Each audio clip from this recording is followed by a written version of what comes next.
Ibu-ibu, mau lihat pelitnya ibu? Coba kalau dia beli sayur. Hobi memang dia nawar. Kalau dia ke pasar, beda 1000, dia kelilingi tuh pasar. Beda 1000 tuh dia kelilingi. Bu, halo ibu. Bu, kalau ibu belanja di Trans Studio, Trans Mall, atau Alfamidi, Alfamart, tawar apa tidak? Tidak. Tawar apa tidak? Coba kau tawar, dibilang ke orang gila. Lalu pedagang kasihan yang sesama kita pribumi, datang naik sepeda motor, kadang kala sepeda, dia datang, dia sudah panggil kita, ya Bu Haji, Bu Haji makin cantik aja, masih nawar. Apa namanya kalau bukan pelit? Sudah enaknya itu, berapa Mas? 10.000 Bu Haji, 11.000 ya. Mantap. Kalau kan ibu-ibu yang suka nawar, kalau bapak-bapak kan tidak suka nawar ya. Ibu-ibu tuh suka betul nawar. Bu, ibu mau nggak suaminya diambil orang? Mau? Silahkan pelit. Orang pelit itu tidak ada yang suka. Bahkan orang pelit sekalipun tidak suka sama orang pelit. Benar Pak. Begitu jeleknya itu sifat pelit, tidak ada yang suka. Coba saya tanya, bapak-bapak senang tetangga dermawan atau pelit? Ibu-ibu senang suami yang pelit atau dermawan? Senang mantu yang pelit atau dermawan? Teman-teman yang pelit atau dermawan? Dermawan, gak ada orang suka orang pelit. Bahkan orang pelit pun tidak suka sama semuanya pelit. Yang kau ke rumahnya, pelit dia itu, padahal dia juga pelit. Begitu jelek dia itu sifat pelit. Demi Allah, tidak ada orang bangkrut gara-gara sedekah. Adakah pernah bapak dengar, Mas, tuh yang di sudut rumah di komplek, tuh kaya betul dulu Ustaz. Cuma karena dia rajin sedekah, bangkrut. Ada? Tidak pernah. Biasa kita ini sangka buruk kepada Allah. Tidak mau bersedekah karena sangka buruk. Nanti saya makan apa? Nanti saya makan apa? Jangan cemas rezeki. Jangankan diambil orang. Tertukar saja tidak. Cicak aja dijamin rezekinya. Tahu cicak? Tahu? Cicak makan apa ibu? Masuk akal enggak? Tidak masuk akal. Gimana caranya? Satu di dinding, satu terbang. Di mana ketemu? Tidak ada terminalnya. Kalau pesawat terbang, kita jalan, ada ketemunya di mana? Di bandara. Ini cicak satu terbang, satu di dinding. Di mana ketemunya? Tapi lagu kita waktu kecil kan, cicak-cicak di dinding, diam-diam merayap, datang seekor nyamuk. Nyamuk yang datang. Nyamuk yang datang. Allah jamin rezekinya. Lagu tidak bilang, cicak lompat ke nyamuk. Setengah mati cicak kasihan. Iya kan?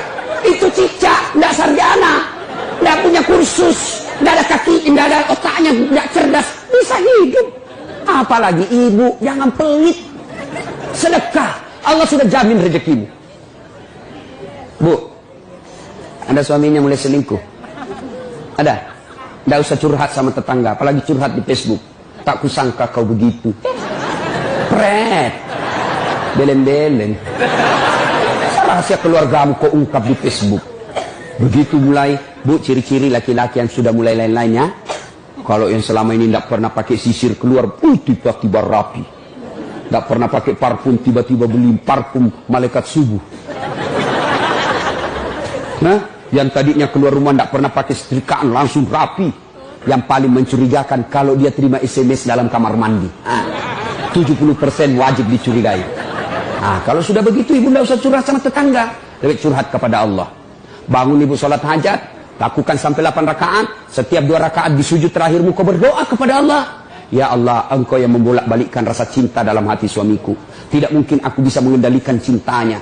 Ya Allah, tidak mungkin aku jaga dia 24 jam. Engkau yang maha menjaga ya Allah. Ya Allah, pelihara suamiku dari godaan perempuan lain. Ini ada duit saya 500.000. Saya tolak bala besok ke panti asuhan. Mudah-mudahan 500.000 suamiku terhindar dari wanita jahat. Bismillah. Coba amalkan itu, Bu. Coba amalkan. Yang jadi masalah kalau suaminya juga sudah tahu rumusnya. Dia bangun juga sholat tahajud. Dia bangun pula sholat tahajud. Istrinya sebelah, kamar sebelah, suaminya kamar sebelah. Ya Allah, capek sudah saya lihat istri saya, ya Allah. Ngamuk aja kerjanya, marah-marah aja, berat badannya juga makin tambah, ya Allah. Tak tahu dilihat dari mana dia seksi. Ya Allah, ini ada duit saya 500.000. Tolak bala ya Allah. Mudah-mudahan istriku ikhlas saya kawin lagi. Bingung malaikat yang mana?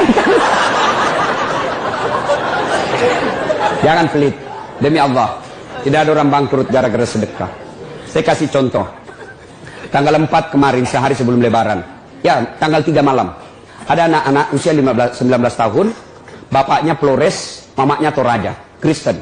Karena sering dengar ceramah saya di YouTube, akhirnya dia memutuskan diri masuk Islam. Desember kemarin, 19 tahun. Tanggal 3 malam, dia DM ke saya di Instagram.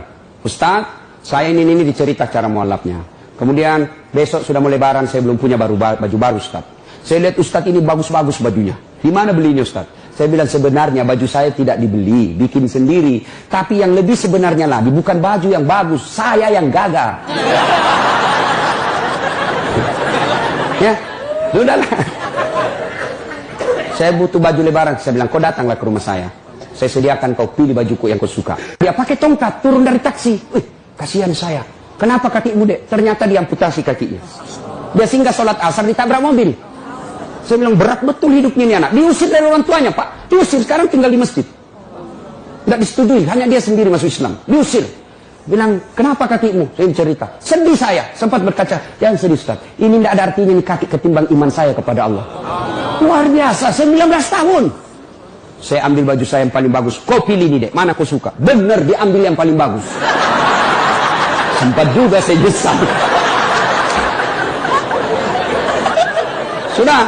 Karena saya buru-buru ke bandara. Saya mau pergi khutbah. Ya, tidak. Ambil 1 juta. Sudah, kembalilah dia, naik Grab lagi. Sudah. Perjalanan saya ke bandara, masuk WhatsApp. Ustaz, berapa nomor rekeningnya? Wakil Wali Kota Balikpapan. Dalam hati saya bilang, kenapa lagi Pak Wali? Ada apa? Pada dalam hatiku, segeralah. Kirimlah nomor rekening. Masih di atas mobil, masuk. Masuk, berapa transferan masuk? 30 juta. Tadi keluar 1 juta. Tidak cukup sampai situ, Allah balas lebih banyak. Sampai saya di airport, bandara, depan pintu 7 nunggu saya keberangkatan, tiba-tiba ada ibu-ibu lari. Bawa amplop. Ustaz, tunggu dulu Ustaz. Apa? Ini dalam hatiku, ada apa lagi? Padahal cepat sudah. Ini ada ternyata ada fans saya, dia lihat saya di bandara, dia mau kasih, tapi cepat buru-buru mau masuk bandara. Dikasih saya melalui itu ibu. Nih ada Ustaz, titipan dari ini. Oke, saya buka, berapa isinya? 10 juta. Sudah 40 itu kan gantinya. Besoknya tanggal 5 selesai khutbah. Biasanya kalau saya khutbah dikasih itu ibu 25 juta sama itu Bu Bupati. Berapa saya dikasih waktu itu? 35 juta. Berapa Allah ganti? 75. Keluarkan 1 juta, Allah ganti 75 juta. Kenapa ibu miskin? Karena ibu malas bersedekah. Selalu berkeyakinan saya miskin. Maka Allah, ana imdasani abdibi. Saya tergantung sangkanya hambaku. Kalau kau sangka tidak mampu, maka kau kasih tidak mampu. Sedekah ibu. Allah tidak lihat 1 jutanya. Allah tidak lihat 100 ribunya. Yang Allah mau nilai, kamu sedekah enggak 1 hari ini. Jangan pernah lewatkan maghrib tanpa sedekah di hari itu. Coba amalkan. Coba. Kenapa kita tidak bisa umroh? Karena selalu yakin saya tidak mampu. Maka Allah, ya sudah kau yakin tidak mampu. Sedekah. Pulang ini kau sedekah sama tetanggamu. Cari orang miskin. Cari janda-janda tua. Tak usah janda muda. Banyak yang bisa selamat. Jelas? Salatullah, salamullah, ala toha rasulillah. Salatullah, salamullah, ala yasin habibillah. Nah, sudah banyak sebenarnya penyakit hati, tapi waktu yang terbatas. Saya cuma bilang waktu yang terbatas. Saya ada acara di Bandung ibu jam 10. Saya ini orang kampung. Saya tidak tahu Bogor ke Bandung jauh. Saya pikirnya 1 jam. Inilah kalau kita pakai pulsa lokal. Saya orang kampung, tidak tahu saya. Oh ternyata jauh. Nah saya harus segera selesaikan. Insya Allah kalau panitia ngundang saya lagi ke sini, saya datang lagi insya Allah ya. Ini penyakit hati. Sekarang gimana cara mengobatinya? Ala bizikrillahi tatma'innul qulub. Ketahuilah dengan berzikir mengingat kepadaku, maka hatimu akan jadi tenang. Jadi kalau kita punya penyakit hati, maka datang di majelis zikir Al-Ihya ini. Ini salah satu caranya. Memang ibu tidak dapat voucher, memang ibu tidak dapat undian, tapi apa yang ibu dapat? Ilmu tapi ilmu tidaklah terlalu menolong ketika ilmu itu tidak diamalkan. Amalkan yang Bapak Ibu tahu, maka Allah akan berikan ketenteraman jiwa, ketenangan hati. Kalau hati sudah tenang, itulah kekayaan kita yang paling baik.